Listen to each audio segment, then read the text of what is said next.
आप सभी का हमारे YouTube channel education for education पे स्वागत है। आइए आज हम देखते हैं कक्षा 12 विषय इतिहास, अध्याय उपनिवेशवाद और देहात। अति महत्वपूर्ण 40 क्वेश्चन हम करेंगे इस वीडियो में। आप सभी से गुजारिश है, वीडियो शुरू करने से पहले चैनल को सब्सक्राइब करें, लाइक करें और शेयर करें। आइए फर्स्ट क्वेश्चन लेते हैं। इस्तमरारी बंदोबस्त कब व किसने लागू किया? हाँ जी, कब? 1793 ईस्वी में। हाँ जी, कहाँ पे लागू किया गया? बंगाल में किया गया। और किसने लागू किया था? चार्ल्स कॉर्नवालिस ने। किसने किया था? चार्ल्स कॉर्नवालिस ने। सूर्यास्त विधि कानून क्या था? हाँ जी, क्या कानून था?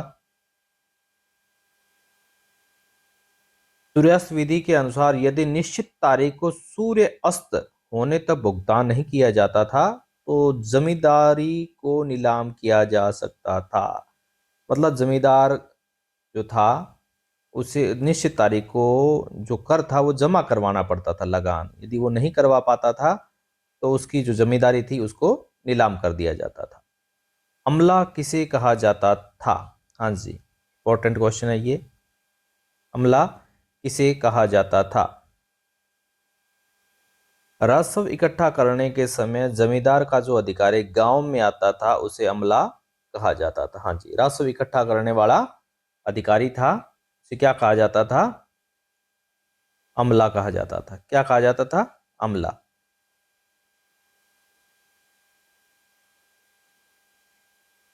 राजस्व अधिकारी।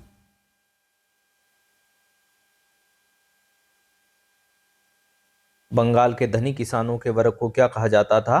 जोतदार। पांचवी रिपोर्ट ब्रिटिश संसद में कब पेश की गई? हाँ जी, पांचवी रिपोर्ट कब पेश की गई थी? 1813 में। पांचवी रिपोर्ट किससे संबंधित है?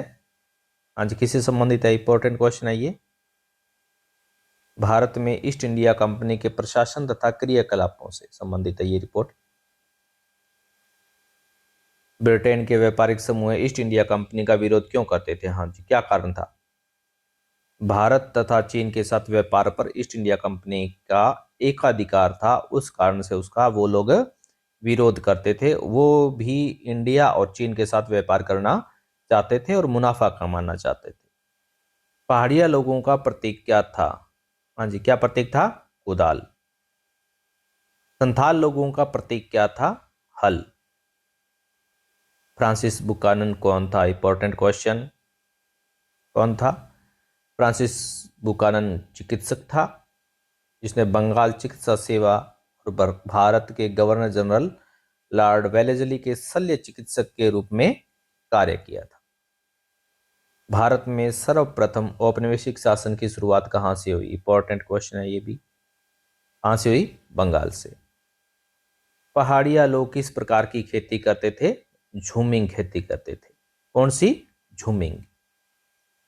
संथालों ने अंग्रेजों के विरुद्ध विद्रोह कब किया? हाँ जी, संथालों ने कब कर दिया था? 1855-56 में। संथाल विद्रोह के प्रमुख नेता कौन थे? इंपॉर्टेंट क्वेश्चन है ये। हाँ जी, सिद्धू मांझी तथा कान्हू। दक्कन दंगा आयोग की रिपोर्ट ब्रिटिश संसद में कब पेश की गई? हाँ जी, कब पेश की गई थी? 1878 ईस्वी में। दक्कन विद्रोह कब व कहाँ हुआ? हाँ जी, कहाँ हुआ था? 12 मई 1875 ईस्वी को सूपा गांव, पूना जिले, महाराष्ट्र में ये हुआ था। इस्तमरारी बंदोबस्त किन के मध्य हुआ? हाँ जी, किसके मध्य हुआ था? ईस्ट इंडिया कंपनी और बंगाल के जमींदारों के मध्य हुआ था। कलकत्ता अलीपुर चिड़ियाघर की स्थापना किसने की? इंपॉर्टेंट क्वेश्चन है, किसने की थी? फ्रांसिस बुकानन ने। राजा शब्द का प्रयोग किसके लिए किया जाता था? राजा शब्द का प्रयोग शक्तिशाली जमींदारों के लिए किया जाता था। दामिनी कोय क्या था? Very very important question. Damini कोय क्या था? 1832 ईस्वी में संथालों को स्थायी रूप से बसाने के लिए दामिनी कोह नामक एक भूभाग निश्चित कर दिया गया और इसी भाग को क्या नाम दे दिया गया? दामिनी कोह। रेतवाड़ी व्यवस्था को कहां पे लागू किया गया? हाँ जी, कहां पे लागू किया गया था? बम्बई दक्षिण में लागू किया गया था, बम्बई में। रेतवाड़ी में भूमि का स्वामी किसे माना जाता था? किसे माना जाता था? रैयत या किसान को? हाँ जी, रैयत बोलते थे, किसान को बोलते थे। ब्रिटेन में कपास आपूर्ति संघ की स्थापना कब हुई? कब हुई थी? 1857 में। मैनचेस्टर कॉटन कंपनी की स्थापना कब हुई थी? 1859 में। अमेरिका में गृह युद्ध कब हुआ? कब हुआ था? 1861 से 1865 के मध्य। किरायाजीवी किन्हें कहा जाता था? इंपॉर्टेंट क्वेश्चन है ये। इसे कहा जाता था जो अपनी संपत्ति के किराए की आय पर जीवन यापन करते थे, उन्हें किरायाजीवी कहते थे। साहूकार किसे कहा जाता था? हाँ जी, साहूकार। साहूकार ऐसा व्यक्ति होता था जो पैसा उधार देता था और साथ ही व्यापार भी करता था। ऐसे व्यक्ति को साहूकार कहा जाता था। रैयत व शिकमी रैयत में क्या संबंध था? हाँ जी, रैयत जमींदारों के लिए जमीन जोतते थे। इसके लिए रैयत जमींदारों के लिए जमीन जोतते थे और कुछ जमीन अन्य रैयतों को लगान पर दे देते थे, जिन्हें शिकमी रैयत कहा जाता था। जमींदार किस प्रकार अपनी जमींदारियां बचा लेते थे? इंपॉर्टेंट क्वेश्चन है ये। फर्जी बिक्री के द्वारा। अपनी जिम्मेदारियों को का कुछ हिस्सा महिलाओं को प्रदान करके वो अपनी जिम्मेदारियां बचा लेते थे। संथाल परगने का निर्माण कब किया गया? कब किया गया? 1855-56 के संथाल विद्रोह के बाद संथाल परगने का निर्माण किया गया। पांचवी रिपोर्ट किस समिति ने तैयार की? कौन सी समिति थी वो जिसने तैयार की थी? हाँ जी, कौन सी थी? परवर समिति। कौन सी समिति थी? परवर समिति।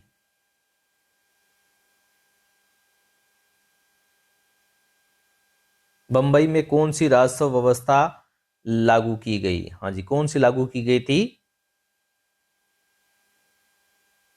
रैयतवाड़ी।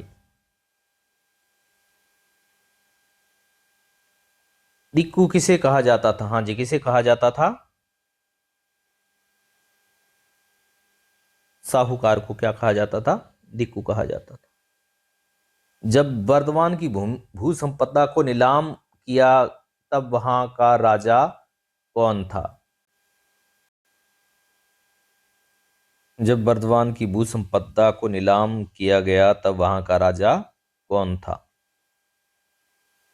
हाँ जी, कौन था राजा?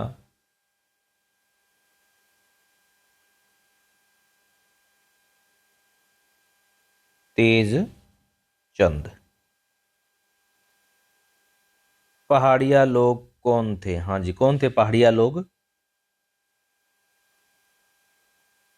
राजमहल की पहाड़ियों के आसपास रहने वाले लोग पहाड़िया कहलाते थे। और क्या करते थे? झूम खेती करते थे और जंगल के उत्पाद से गुजर बसर करते थे। हाँ जी, जोतदार कौन थे? कौन थे भी जोतदार? तो ये थे भी बंगाल के धनवान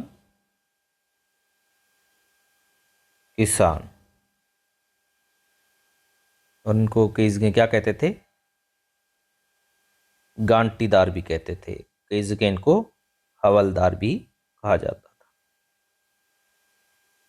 अंग्रेजों ने प्री सीमन कानून कब लागू किया? हाँ जी, कब लागू किया था? 1857 की क्रांति के बाद में 1859 ईस्वी को लागू किया था। इसके द्वारा जो ऋणदाता थे उन पर लगाम कसने का कार्य किया जाना था। झूम कृषि किसे कहते हैं? हाँ जी, किसे कहते हैं? जंगल के पेड़ पौधों को काटकर, पेड़ पौधों को काटकर व जलाकर उस स्थान पर की गई कृषि को झूम कृषि कहते हैं। और ये कौन करते थे? आदिवासी लोग करते। रेतवाड़ी बंदोबस्त किसके साथ किया गया? तो किसके साथ किया गया? रेत मतलब किसान के साथ। डायरेक्ट ईस्ट इंडिया कंपनी ने किया था कि लगान आप लोग देंगे। 5वीं रिपोर्ट में कितने पृष्ठ थे? हाँ जी, कितने पृष्ठ थे? 1002 पृष्ठ थे। तो ये 40 क्वेश्चन है, वेरी वेरी इंपॉर्टेंट है। आप सभी को thank you for watching my video. आप सभी से गुजारिश है कि वीडियो को लाइक करें, सब्सक्राइब करें, शेयर करें।